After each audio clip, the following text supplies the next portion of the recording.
10 മണിയോടുകൂടി ഏലത്തൂർ പോലീസ് സ്റ്റേഷനിലേക്ക് വിജയൻ എന്നൊരു മധ്യവയസ്കൻ ഒരു പരാതിയുമായി എത്തി. തൊട്ട് തലേ ദിവസം വീട്ടിൽ നിന്നും ബൈക്കുമായി പുറത്തേക്ക് പോയ തന്റെ മകൻ വിജിൽ ഇതുവരെയും മടങ്ങിയെത്തിയിട്ടില്ല എന്നുള്ളതായിരുന്നു പരാതിയിൽ പ്രധാനമായും സൂചിപ്പിച്ചിട്ടുള്ളത്. സുഹൃത്തുക്കൾക്കൊപ്പം എവിടെയെങ്കിലുമൊക്കെ കറങ്ങാനും സിനിമയ്ക്കുമൊക്കെ വിജിൽ പോകാറുള്ളതാണ്. എന്നാൽ അപ്പോഴൊക്കെ കൃത്യമായി വീട്ടിലേക്ക് മടങ്ങി വന്നിട്ടുമുണ്ട്.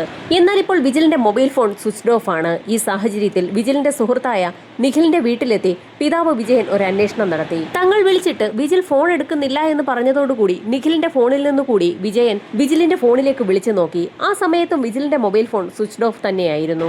സുഹൃത്തായ നിഖിലിനും വിജിലിനെ കുറിച്ച് യാതൊരു വിവരവും അറിയാത്ത സാഹചര്യത്തിൽ അവരുടെ തന്നെ മറ്റ് 2 സുഹൃത്തുക്കളായ രഞ്ജിത്തിനെയും ദീപേഷിനെയും ഒന്ന് വിളിച്ചു നോക്കാൻ വിജയൻ ആവശ്യപ്പെട്ടെങ്കിലും അവർക്കിരുവർക്കും വിജിലിനെ കുറിച്ച് യാതൊരു വിവരവുമില്ല എന്നുള്ള മറുപടിയായിരുന്നു ലഭിച്ചത്. വളരെ ദുഃഖത്തോടുകൂടി വിജയൻ തന്റെ വീട്ടിലെത്തി ആ വിവരം ഭാര്യയെയും വിജിലിന്റെ മൂത്ത സഹോദരനായ വിജിത്തിനോട് പറയുകയും ചെയ്തു. ഒരു ദിവസം മുഴുവനും വിജിലിന്റെ പിതാവായ വിജയനും സഹോദരൻ വിജിത്തും കൂടി വിജിലിനെ തിരക്കി ആ നാടാകെ നടന്നു. സുഹൃത്തുക്കളായ രഞ്ജിത്തിന്റെയും ദീപേഷിന്റെയും വീടുകളിൽ മാറി മാറി തിരക്കിയെങ്കിലും അവർക്കാർക്കും വിജിലിനെ കുറിച്ച് യാതൊരു അറിവുമില്ല എന്നായിരുന്നു അവർ ആ വീട്ടുകാരോട് പറഞ്ഞത്. എങ്കിൽ പോലും ആ വീടുകളിൽ നിന്നും അന്വേഷണം പൂർത്തിയാക്കി തിരികെ നടന്നു പോകുന്നതിനിടയിൽ വിജിലിന്റെ സഹോദരനായ വിജിത്ത് തന്റെ പിതാവായ വിജയനോട് മറ്റൊരു കാര്യം സൂചിപ്പിച്ചു. സുഹൃത്തുക്കളായ മൂവർ സംഘം അറിയാതെ വിജിൽ എവിടെയും പോകാൻ സാധ്യതയില്ല എന്നുള്ളതായിരുന്നു ആ സഹോദരൻ തന്റെ പിതാവിനോട് പറഞ്ഞത്. മകനെക്കുറിച്ച് അന്വേഷണം നടത്തിയിട്ട് ഒരു വിവരവും ലഭിക്കാത്ത സാഹചര്യത്തിലായിരുന്നു പിതാവ് വിജയൻ ഏലത്തൂർ സ്റ്റേഷനിലെത്തി മകൻ വീട്ടിൽ നിന്ന് കൊണ്ടുപോയ ബൈക്കിന്റെ ഡീറ്റെയിൽസും മകന്റെ ഫോൺ നമ്പറും ഫോട്ടോയും ഉൾപ്പെടെ നൽകി ഒരു പരാതി കൊടുത്തത്. തൊട്ടടുത്ത ദിവസം തന്നെ സ്റ്റേഷനിൽ നിന്നും വിജയന്റെ ഫോണിലേക്ക് SI വിളിക്കുകയും ചെയ്തു. വിജിലിന്റെ ബൈക്ക് കോഴിക്കോട് റെയിൽവേ സ്റ്റേഷന്റെ പാർക്കിംഗ് ഏരിയയിൽ നിന്നും പോലീസ് സംഘം കണ്ടെത്തിയിരിക്കുകയാണ്. ആ ബൈക്കിന്റെ ഫ്രണ്ട് ഭാഗത്തെ ബാഗിനുള്ളിൽ സ്വിച്ച്ഡ് ഓഫ് ആക്കി വെച്ച നിലയിൽ വിജിലിന്റെ മൊബൈൽ ഫോണും കണ്ടെത്തിയിട്ടുണ്ട്. മൊബൈൽ ഫോൺ സ്വിച്ച്ഡ് ഓഫ് ആക്കി വെച്ചതിന് ശേഷം വിജിൽ എവിടേക്കാണ് പോയതെന്ന് പോലീസിന് സംശയം തോന്നി. ട്രെയിനിൽ കയറി വിജിൽ എവിടേക്കെങ്കിലും നാടുവിട്ട് പോയതാണോ എന്ന് പോലീസ് സംഘം ഉടൻ തന്നെ ഒരു അന്വേഷണം നടത്തി. പിതാവ് വിജയനാകട്ടെ കൂടെ സ്റ്റേഷനിലെത്തി മകന്റെ തിരോധാനത്തെക്കുറിച്ചുള്ള കാര്യങ്ങൾ തിരക്കുന്നുമുണ്ടായിരുന്നു. ആദ്യഘട്ടത്തിലൊക്കെ പോലീസ് അന്വേഷണം വളരെ തകൃതിയായി തന്നെ നടന്നു. പതുക്കെ അന്വേഷണവും ആറി തണുത്തു തുടങ്ങി. ഇതിനിടയിൽ സ്റ്റേഷനിലെത്തിയ പിതാവ് വിജയൻ വിജിലിന്റെ സുഹൃത്തുക്കളായ മൂവർ സംഘം അറിയാതെ വിജിലെങ്ങും പോകാൻ സാധ്യതയില്ല എന്ന് പറഞ്ഞതോടുകൂടി പോലീസ് സംഘം ആ മൂവർ സംഘത്തെ സ്റ്റേഷനിലേക്ക് വിളിച്ചു വരുത്തി വിശദമായി ചോദ്യം ചെയ്തു. തങ്ങൾക്കൊന്നും അറിയില്ല എന്നായിരുന്നു നിഖിലും രഞ്ജിത്തും ദീപേഷും പോലീസിനോട് മൊഴി നൽകിയത്. സുഹൃത്തുക്കൾ നൽകിയ മൊഴിയും പിതാവ് വിജയനെ പോലീസ് സംഘം വിളിച്ചറിയിച്ചു. ആ മൂവർ സംഘത്തിന് ആ സംഭവവുമായി യാതൊരു ബന്ധവുമില്ല എന്നും അവരെ ഒരു കാരണവശാലും സംശയിക്കേണ്ട കാര്യമില്ല എന്നും പോലീസ് സ്റ്റേഷനിൽ നിന്നും വിളിച്ചറിയിച്ചു. കേസ് അന്വേഷണം എങ്ങും എത്താതെ വന്ന സാഹചര്യത്തിൽ വിജയൻ വീണ്ടും കോഴിക്കോട് സിറ്റി പോലീസ് കമ്മീഷണറെ കാണുകയും വിവരം ധരിപ്പിക്കുകയും ചെയ്തു. കമ്മീഷണർ ഓഫീസിൽ നിന്ന് ആവശ്യപ്പെട്ടിട്ടും കാര്യമായ അന്വേഷണം ഒന്നും തന്നെ പോലീസ് സ്റ്റേഷനിൽ നിന്നുണ്ടായില്ല. സുഹൃത്തുക്കളായ മൂവർ സംഘത്തിനെ പല പ്രാവശ്യം വിജിലിന്റെ അച്ഛനും അമ്മയും കണ്ട് സംസാരിച്ചെങ്കിലും തങ്ങൾക്കൊന്നും അറിയില്ല എന്ന മറുപടിയിൽ തന്നെ ആ സുഹൃത്തുക്കൾ ഉറച്ചു നിൽക്കുകയും ചെയ്തു. പോലീസ് സ്റ്റേഷൻ കയറിയിറങ്ങി ദിവസങ്ങളും മാസങ്ങളും കടന്നുപോയിക്കൊണ്ടേയിരുന്നു. ഇതിനിടയിൽ തന്റെ മകനെ കണ്ടെത്താൻ ഇനി എന്താണ് ചെയ്യേണ്ടതെന്ന് ആലോചിച്ചുകൊണ്ടിരിക്കുന്നതിനിടയിലായിരുന്നു സ്ഥലം MLA ഒന്ന് കണ്ട് പരാതി നൽകുന്നതിനായി വിജയൻ തീരുമാനിച്ചതും MLAയുടെ വീട്ടിലേക്ക് എത്തിയതും. MLAയുടെ വീട്ടിലെത്തിയപ്പോൾ അദ്ദേഹം സ്ഥലത്തില്ലാത്ത സാഹചര്യത്തിൽ വിജയന്റെ മൊബൈൽ നമ്പർ MLAയുടെ ഭാര്യ എഴുതി വാങ്ങിക്കുകയും ചെയ്തു. അന്ന് വൈകുന്നേരം തന്നെ MLAയുടെ ഫോണിൽ നിന്നും വിജയന് ഒരു കോൾ ലഭിക്കുകയും ചെയ്തു. എത്രയും പെട്ടെന്ന് തന്നെ വന്ന് കാണണമെന്നായിരുന്നു MLA വിജയനെ വിളിച്ചറിയിച്ചത്. വിവരമറിഞ്ഞ ഉടൻ തന്നെ MLAയുടെ വീട്ടിലേക്ക് വിജയൻ പുറപ്പെടുകയും തനിക്ക് പറയാനുണ്ടായിരുന്ന കാര്യങ്ങളൊക്കെ അദ്ദേഹത്തോട് പറഞ്ഞ് ധരിപ്പിക്കുകയും ചെയ്തു. പോലീസ് സംഘം ഇത്രയും കാലം അന്വേഷിച്ചിട്ടും കേസ് എങ്ങും എത്താത്ത സാഹചര്യത്തിൽ വിജിലിനെ കാണാതായിട്ടുള്ള പരാതി വിശദമായി എഴുതി തയ്യാറാക്കി മുഖ്യമന്ത്രി പിണറായി വിജയന് നേരിട്ട് നൽകാമെന്നായിരുന്നു MLA വിജയനോട് പറഞ്ഞത്. മകനെ കാണാതായത് മുതൽ അതുവരെ നടന്ന മുഴുവൻ സംഭവങ്ങളും അക്കമിട്ട് നിരത്തി തന്നെ വിശദമായ ഒരു പരാതി രൂപേണ വിജയൻ എഴുതി തയ്യാറാക്കുകയും ആ പരാതി MLAക്ക് നേരിട്ട് കൈമാറുകയും ചെയ്തു. പരാതി MLAക്ക് കൈമാറി ഏകദേശം 2 ദിവസം പിന്നിട്ടപ്പോഴായിരുന്നു ഏലത്തൂർ പോലീസ് സ്റ്റേഷനിൽ നിന്നും ഇൻസ്പെക്ടറുടെ ഫോൺ കോൾ വിജയനെ തേടിയെത്തുന്നത്. വീണ്ടും കേസന്വേഷണത്തിന്റെ ഭാഗമായി തന്നെ വിളിക്കുകയായിരിക്കുമെന്നായിരുന്നു ആദ്യം വിജയൻ കരുതിയത്. എന്നാൽ വീട്ടിലേക്ക് ഇൻസ്പെക്ടർ വരുന്നു എന്നറിയിച്ച ശേഷം ഫോൺ വെക്കുകയാണ് ചെയ്തത്. പോലീസ് ജീപ്പിലെത്തിയ ഇൻസ്പെക്ടർ അതുവരെ നടന്ന മുഴുവൻ കാര്യങ്ങളും വിജയനോട് വളരെ സൗഹാർദ്ദപരമായി ചോദിച്ച് മനസ്സിലാക്കുകയും ചെയ്തു. തന്റെ മകനെ കാണാതായ സംഭവത്തിൽ ഇപ്പോഴാണ് വളരെ നല്ലൊരു ഇടപെടൽ ഉണ്ടായതെന്ന് വിജയന് ബോധ്യമാവുകയും ചെയ്തു. മകന്റെ സുഹൃത്തുക്കളായ നിഖിലിനെയും രഞ്ജിത്തിനെയും ദീപേഷിനെയും തനിക്ക് സംശയമുണ്ടെന്നുള്ള കാര്യം കൂടി വിജയൻ ഇൻസ്പെക്ടറെ അറിയിച്ചു. അവരെയൊക്കെ താൻ കണ്ട് വിശദമായി തന്നെ ചോദ്യം ചെയ്തു കൊള്ളാമെന്ന് വാക്ക് നൽകിയതിനു ശേഷമായിരുന്നു ഇൻസ്പെക്ടർ രഞ്ജിത്ത് അവിടെ നിന്ന് കടന്നുപോയത്. തൊട്ടടുത്ത ദിവസം തന്നെ ഇൻസ്പെക്ടർ സുഹൃത്തുക്കളെയൊക്കെ കോൺടാക്ട് ചെയ്യുന്നതിന് വേണ്ടിയിട്ടുള്ള നടപടികളും സ്വീകരിച്ചു. നിഖിലിനെയും ദീപേഷിനെയും സ്റ്റേഷനിലേക്ക് വിളിച്ചു വരുത്തി വിശദമായി ചോദ്യം ചെയ്യുകയും ചെയ്തു. ചോദ്യം ചെയ്യലിന് ശേഷം എന്തെങ്കിലും ആവശ്യമുണ്ടായാൽ ഇനിയും സ്റ്റേഷനിലേക്ക് വിളിപ്പിക്കുമെന്ന് ഒരു താക്കീത് നൽകിക്കൊണ്ട് ആ രണ്ടുപേരെയും സ്റ്റേഷനിൽ നിന്ന് പറഞ്ഞു വിടുകയും ചെയ്തു. നിഖിലും ദീപേഷും സ്റ്റേഷനിൽ നിന്ന് പോയ ആ നിമിഷത്തിൽ തന്നെ അവർ സംസാരിച്ച കാര്യങ്ങൾ മുഴുവൻ ഫോണിൽ റെക്കോർഡ് ചെയ്തെടുക്കുകയായിരുന്ന ഇൻസ്പെക്ടർ അവർ പറഞ്ഞ മൊഴികളൊക്കെ ഒന്നുകൂടി ആവർത്തിച്ച് കേട്ടുനോക്കി. അവർ പറഞ്ഞ കാര്യങ്ങൾ ആവർത്തിച്ച് കേട്ടുനോക്കിയ ഇൻസ്പെക്ടർ 2 ദിവസങ്ങൾക്ക് ശേഷം നിഖിലിനെയും ദീപേഷിനെയും 2 സമയത്ത് വീണ്ടും സ്റ്റേഷനിലേക്ക് വിളിച്ചു വരുത്തി ചോദ്യം ചെയ്തു. വളരെ വിശദമായി തയ്യാറാക്കിയ ചോദ്യാവലിയുടെ അടിസ്ഥാനത്തിലാണ് നിഖിലിനെയും ദീപേഷിനെയും വീണ്ടും ഇൻസ്പെക്ടർ ചോദ്യം ചെയ്തത്. അവർ പറഞ്ഞ ഓരോ മൊഴികളും അവരറിയാതെ തന്നെ തന്റെ ഫോണിൽ ഇൻസ്പെക്ടർ റെക്കോർഡ് ചെയ്യുന്നുണ്ടായിരുന്നു. ചോദ്യം ചെയ്യലിന് ശേഷം അവർ നേരത്തെ പറഞ്ഞ മൊഴികളും ഇപ്പോൾ പറഞ്ഞിട്ടുള്ള മൊഴികളും വീണ്ടും വീണ്ടും ഇൻസ്പെക്ടർ തന്റെ ഫോണിലുള്ളത് കേട്ടുനോക്കി. ആ സമയത്തായിരുന്നു നിഖിൽ പറഞ്ഞ മൊഴികളിൽ ചില വൈരുദ്ധ്യങ്ങളുണ്ടെന്ന് ഇൻസ്പെക്ടർക്ക് വ്യക്തമാകുന്നത്. ആദ്യം ചോദ്യം ചെയ്ത സമയത്ത് നിഖിൽ പറഞ്ഞ മൊഴികളിൽ നിന്നും കണക്ട് ചെയ്ത് ഉണ്ടാക്കിയെടുത്ത വിശദമായ ഒരു ചോദ്യാവലിയാണ് രണ്ടാമത്തെ ചോദ്യം ചെയ്യലിനു വേണ്ടി ഇൻസ്പെക്ടർ തയ്യാറാക്കി വെച്ചിരുന്നതും നിഖിലിനോട് ചോദിച്ചതും. കാണാതായ സുഹൃത്ത് വിജിലിനെ അവസാനം കണ്ടത് എപ്പോഴാണെന്നും ഒടുവിൽ സംസാരിച്ചത് എപ്പോഴാണെന്നുമൊക്കെ മാറ്റിയും മറിച്ചും ചോദിച്ചപ്പോൾ 2 ചോദ്യം ചെയ്യലിലും വ്യത്യസ്തമായ മറുപടികളാണ് നിഖിലും ദീപേഷും നൽകിയിരിക്കുന്നത്. ഏതാനും ദിവസങ്ങൾക്ക് ശേഷം നിഖിൽ അറിയാതെ തന്നെ സുഹൃത്തായ ദീപേഷിനെ പോലീസ് സംഘം രഹസ്യമായി ഒന്നുകൂടി വിളിച്ചു വരുത്തി ചോദ്യം ചെയ്തു.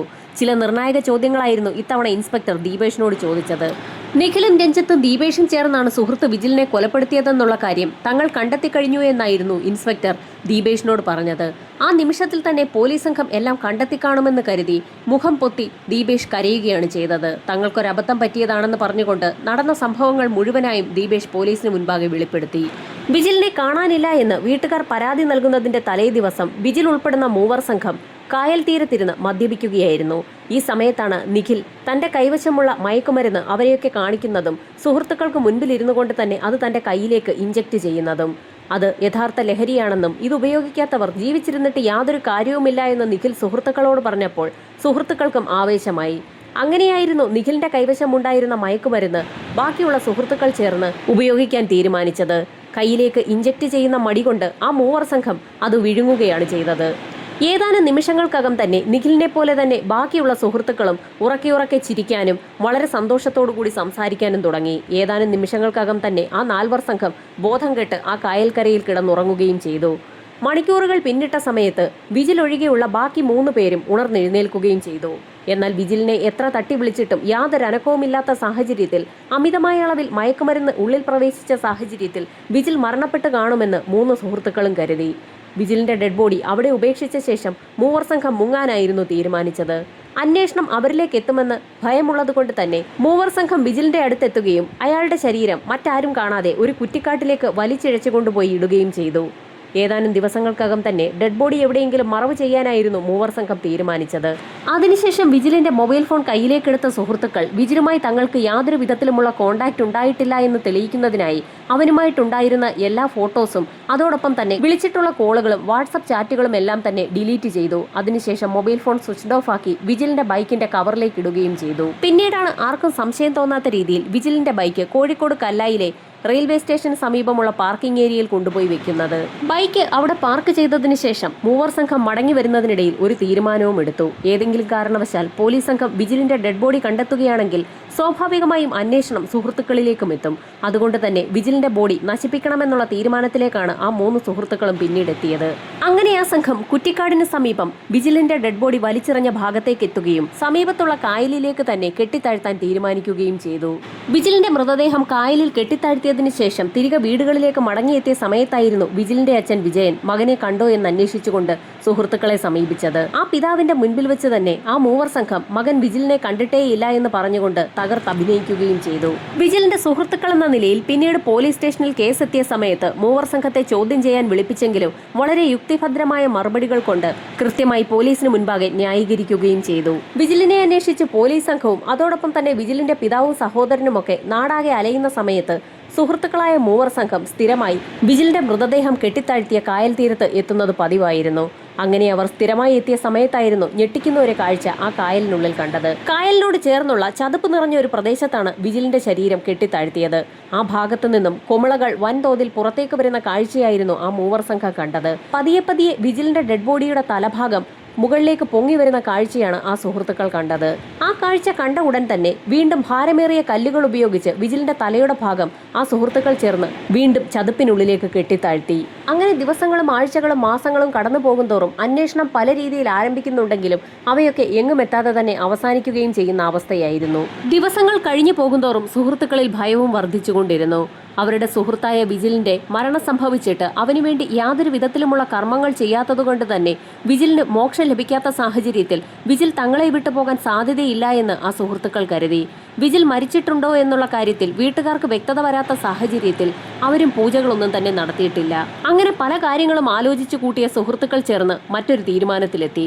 വിജിലിന്റെ അസ്ഥികൾ പുറത്തെടുത്ത് ഏതെങ്കിലും ആറ്റിൽ കൊണ്ടുപോയി പൂജകളൊക്കെ പൂർത്തിയാക്കി ഒഴുക്കണമെന്നുള്ളതായിരുന്നു സുഹൃത്തുക്കൾ ചേർന്നെടുത്ത തീരുമാനം. അങ്ങനെ വീണ്ടും ആ മൂവർ സംഘം ആരും അറിയാതെ ഇരുട്ടിന്റെ മറവിൽ കായൽ തീരത്തുള്ള ആ ചതുപ്പ് പ്രദേശത്തേക്ക് എത്തുകയും അവിടെ മുങ്ങിത്തപ്പി വിജിലിന്റെ അസ്ഥികഷ്ണങ്ങളൊക്കെ പറക്കി കൂട്ടുകയും ചെയ്തു. അങ്ങനെ ആ സംഘം വരയ്ക്കൽ കടപ്പുറത്തെത്തുകയും വിജിലിന്റെ പേര് മനസ്സിൽ പറഞ്ഞുകൊണ്ട് കർമ്മങ്ങളൊക്കെ ചെയ്യിച്ചുകൊണ്ട് അസ്ഥികൾ കടലിൽ ഒഴുക്കുകയും ചെയ്തു. സുഹൃത്ത് വിജിലിന്റെ കർമ്മങ്ങളൊക്കെ പൂർത്തിയാക്കിയ ശേഷം മൂവർ സംഘം 3 സ്ഥലത്തേക്ക് പിരിഞ്ഞു. അങ്ങനെയായിരുന്നു നിഖിൽ ഗൾഫിലേക്ക് പോകുന്നത്. ഇത്രയും കാര്യങ്ങളാണ് ദീപേഷ് പോലീസിന് മുൻപാകെ തുറന്ന് സമ്മതിച്ചത്. ഈ സാഹചര്യത്തിൽ ദീപേഷ് സ്റ്റേഷനിലുണ്ടെന്ന് അറിയിക്കാതെ തന്നെ പോലീസ് സംഘം അതീവ രഹസ്യമായി നിഖിലിനെയും സ്റ്റേഷനിലേക്ക് വിളിച്ചു വരുത്തി. ഒരു നിർണായകമായ കാര്യമായിരുന്നു ഇൻസ്പെക്ടർ നിഖിലിനോട് പറഞ്ഞത്. വിജിലിന്റെ കർമ്മങ്ങളൊക്കെ ചെയ്ത സമയത്ത് വിജിലിന്റെ പേര് കർമ്മിയോട് പറയാതെ മനസ്സിൽ പറഞ്ഞാൽ അവന് ശാന്തി കിട്ടുമോ എന്നുള്ളതായിരുന്നു പോലീസ് സംഘം നിഖിലിനോട് ചോദിച്ചത്. വിജിലിന്റെ കർമ്മങ്ങൾ ചെയ്ത വിവരം പോലീസ് എങ്ങനെ അറിഞ്ഞു എന്നോർത്ത നിമിഷത്തിൽ തന്നെ നിഖിൽ ആകെ വിളറി വെളുത്തു. നിഖിലിന്റെ പതർച്ച മനസ്സിലാക്കിയ ഇൻസ്പെക്ടർ സുഹൃത്ത് വിജിലിന്റെ ശരീരം കായലിനുള്ളിൽ കെട്ടിത്താഴ്ത്തിയതും പിന്നീട് അതിൽ നിന്നും അസ്ഥികൾ എടുത്തുകൊണ്ട് കടപ്പുറത്ത് പോയി നിമജ്ജനം ചെയ്ത കാര്യങ്ങളൊക്കെ ദീപേഷ് തുറന്നു പറഞ്ഞിട്ടുണ്ട് എന്നുള്ള കാര്യം കൂടി അറിയിച്ചു. തങ്ങൾ പിടിക്കപ്പെട്ടു എന്ന് മനസ്സിലാക്കിയ നിമിഷത്തിൽ തന്നെ നിഖിൽ എല്ലാ കാര്യങ്ങളും പോലീസിനോട് തുറന്നു പറഞ്ഞു. ഇൻസ്പെക്ടർ ഉടൻ തന്നെ വിജിലിന്റെ പിതാവായ വിജയനെ വിളിച്ച് സ്റ്റേഷനിലേക്ക് വരാൻ ആവശ്യപ്പെടുകയും ചെയ്തു. തന്റെ മകനെക്കുറിച്ച് എന്തെങ്കിലും വിവരം പോലീസിന് ലഭിച്ചു കാണുമെന്ന് കരുതി അതിവേഗത്തിൽ തന്നെ സ്റ്റേഷനിലേക്ക് പുറപ്പെട്ടു. സ്റ്റേഷനിലെത്തിയപ്പോൾ എല്ലാ ചാനലുകാരും അവിടെ ഉണ്ടായിരുന്നു. വിജയൻ പ്രതീക്ഷിച്ചതുപോലെ തന്നെയായിരുന്നു ഇൻസ്പെക്ടർ സംസാരിച്ചത്. മകൻ വിജിലിനെ കുറിച്ച് ചില കാര്യങ്ങൾ തങ്ങൾക്ക് മനസ്സിലായിട്ടുണ്ടെന്ന് ഇൻസ്പെക്ടർ പറഞ്ഞതോടുകൂടി കഴിഞ്ഞ 5.5 വർഷമായി താൻ അതിനുവേണ്ടിയാണ് കാത്തിരിക്കുന്നതെന്നുകൂടി വിജയൻ പോലീസിനെ അറിയിച്ചു. മകൻ ജീവനോടെ ഇല്ല എന്നുള്ള കാര്യം എങ്ങനെ പറയണമെന്നറിയാതെ ഇൻസ്പെക്ടർ വിഷമിച്ചു നിന്നു. എങ്കിൽ പോലും എല്ലാ ധൈര്യവും സംഭരിച്ച് വിജിൽ ഇപ്പോൾ ജീവനോടെ ഇല്ല എന്നും അവനെ കൊലപ്പെടുത്തിയതാണെന്നും പറഞ്ഞുകൊണ്ട് ദീപേഷിനെയും നിഖിലിനെയും പോലീസ് സംഘം ആ പോലീസ് സ്റ്റേഷന്റെ മുറിക്കുള്ളിലേക്ക് കൊണ്ടുവരികയും ചെയ്തു. ആ നിമിഷത്തിൽ തന്നെ ആ പിതാവ് എന്ത് ചെയ്യണമെന്നറിയാതെ ഉറക്കെ നിലവിളിച്ച് കരഞ്ഞുപോയി. നടന്ന സംഭവങ്ങളെല്ലാം ഇൻസ്പെക്ടർ വിജയനോട് തുറന്നു പറഞ്ഞു. വിജിലിനെ സുഹൃത്തുക്കളായ മൂവർ സംഘം മനഃപൂർവ്വം കൊലപ്പെടുത്തിയതല്ല എന്നും എങ്കിൽ പോലും വിജിലിന്റെ മരണം സംഭവിച്ച സാഹചര്യത്തിൽ തെളിവ് നശിപ്പിക്കുന്നതിനായുള്ള കാര്യങ്ങളാണ് അവർ ചെയ്തു കൂട്ടിയതെന്നുമൊക്കെ ഇൻസ്പെക്ടർ വിജയനോട് പറഞ്ഞു. പുറത്ത് കാത്തുനിന്ന മാധ്യമങ്ങളോടും വിജിലിന് സംഭവിച്ച കാര്യങ്ങളെക്കുറിച്ച് പോലീസ് സംഘം തുറന്നു പറഞ്ഞു. നിഖിലിനും ദീപേഷിനുമൊപ്പം രഞ്ജിത്ത് എന്നൊരു പ്രതി കൂടിയുണ്ടെന്നും അയാൾ മിസ്സിംഗ് ആണെന്നും അയാളെ ഉടൻ തന്നെ കണ്ടെത്തുമെന്നും കൂടി ഇൻസ്പെക്ടർ മറ്റുള്ള ആളുകളോട് പറഞ്ഞു. ഇതോടൊപ്പം തന്നെ നിഖിലിനെയും ദീപേഷിനെയും കോടതിയിൽ ഹാജരാക്കി റിമാൻഡ് ചെയ്യുകയും ചെയ്തു. തൊട്ടടുത്ത ദിവസം തന്നെ പ്രതികളുമായി പോലീസ് സംഘം തെളിവെടുപ്പിനിറങ്ങി. നിഖിലും ദീപേഷും ചൂണ്ടിക്കാണിച്ചു കൊടുത്ത കായലിന്റെ ഭാഗത്തുള്ള ചതുപ്പ് നിലത്തിൽ അരിച്ചു പറക്കിയിട്ടും വിദഗ്ധ സംഘത്തിന് ഒരു തുമ്പും കണ്ടെത്താൻ കഴിഞ്ഞില്ല. വലിയ യന്ത്രങ്ങൾ കൊണ്ടുവന്നു പോലും തിരച്ചിൽ നടത്തി. എന്നിട്ടും ഒന്നും കിട്ടാതെ വന്ന സാഹചര്യത്തിൽ അന്വേഷണം അവസാനിപ്പിച്ചാലോ എന്ന് പോലും പോലീസ് സംഘത്തിന് തോന്നി. എങ്കിലും ആ ദിവസം വൈകുന്നേരം വരെ കൃത്യമായ തിരച്ചിൽ നടത്താൻ തന്നെയായിരുന്നു ഇൻസ്പെക്ടറുടെ തീരുമാനം. ഒടുവിൽ ചതുപ്പ് നിലത്തിൽ 6 മീറ്റർ താഴെയായി ഒരു ഷൂ പോലീസ് സംഘം കണ്ടെത്തി. വുഡ്ലാൻഡ് എന്ന കമ്പനിയുടെ ഷൂ അത് വിജിലിന്റെ തന്നെയാണെന്ന് സുഹൃത്തുക്കളും അതോടൊപ്പം തന്നെ വിജിലിന്റെ വീട്ടുകാരും തിരിച്ചറിഞ്ഞു. തൊട്ടടുത്ത ദിവസവും പരിശോധന നടത്തിയെങ്കിലും അസ്ഥികളൊന്നും തന്നെ കണ്ടെത്താൻ പോലീസിന് കഴിഞ്ഞില്ല. ഒടുവിൽ 3-ാം ദിവസം ഷൂ കിട്ടിയ ഭാഗത്തു നിന്നും വലത്തേക്ക് മാറി 3 അടി താഴ്ചയിൽ കുഴിച്ചപ്പോഴായിരുന്നു അവർക്ക് ആ ഭാഗത്തു നിന്നും എല്ലുകൾ കിട്ടിത്തുടങ്ങിയത്. 53 എല്ലിൻ കഷ്ണങ്ങളാണ് ആ തിരച്ചിലിൽ കണ്ടെത്താൻ കഴിഞ്ഞത്. എല്ലിൻ കഷ്ണങ്ങളെല്ലാം ഒരു ചാക്കിന്റെ പുറത്തേക്ക് നിരത്തിവെച്ച സമയത്ത് ഫോറൻസിക് സംഘം അവരുടെ പരിശോധനയും ആരംഭിച്ചു. അവർക്ക് ലഭിച്ച എല്ലിൻ കഷ്ണങ്ങളെല്ലാം വിജിലിന്റേത് തന്നെയെന്ന് തെളിയണമെങ്കിൽ DNA പരിശോധനാ ഫലം കൂടി പുറത്തു വരണം. എങ്കിൽ പോലും അവിടെ നിന്ന് ലഭിച്ച ചാക്കും ബെൽറ്റും അതോടൊപ്പം തന്നെ ഷൂവും മൂവർ സംഘം കെട്ടിത്താഴ്ത്താൻ ഉപയോഗിച്ച കല്ലുമൊക്കെ വിജിലിന്റെ മരണവുമായി ബന്ധമുണ്ടെന്ന് പോലീസ് സംഘത്തിനും നാട്ടുകാർക്കും ആ മൂവർ സംഘത്തിനും ഉറപ്പുള്ളതുകൊണ്ട് തന്നെ അവിടെ നിന്ന് ലഭിച്ച എല്ലിൻ കഷ്ണവും വിജിലിന്റേത് തന്നെയെന്ന് അവർക്കെല്ലാവർക്കും ഉറപ്പായിരുന്നു. വിജിലിന്റെ അസ്ഥികൾക്കായുള്ള തിരച്ചിൽ നടക്കുന്നതിനിടയിൽ തന്നെ പോലീസിന്റെ മറ്റൊരു സംഘം 3-ാം പ്രതിയായ രഞ്ജിത്തിനെ തേടി പല സ്ഥലങ്ങളിലും അലയുന്നുണ്ടായിരുന്നു. അന്വേഷണത്തിനൊടുവിൽ ആന്ധ്രാപ്രദേശിലെ ഒരു സ്ഥലത്തു നിന്നുമാണ് രഞ്ജിത്തിനെ പോലീസ് സംഘം കസ്റ്റഡിയിലെടുക്കുന്നത്. 5.5 വർഷങ്ങൾക്ക് മുൻപ് കാണാതായ മകൻ വിജിലിന് എന്ത് സംഭവിച്ചു എന്നറിയണമെന്നുള്ള ഒരച്ഛന്റെ വാശി കൂടിയാണ് ഇപ്പോൾ പോലീസ് കണ്ടെത്തിയിരിക്കുന്ന ഈ അന്വേഷണത്തിന്റെ റിസൾട്ട്.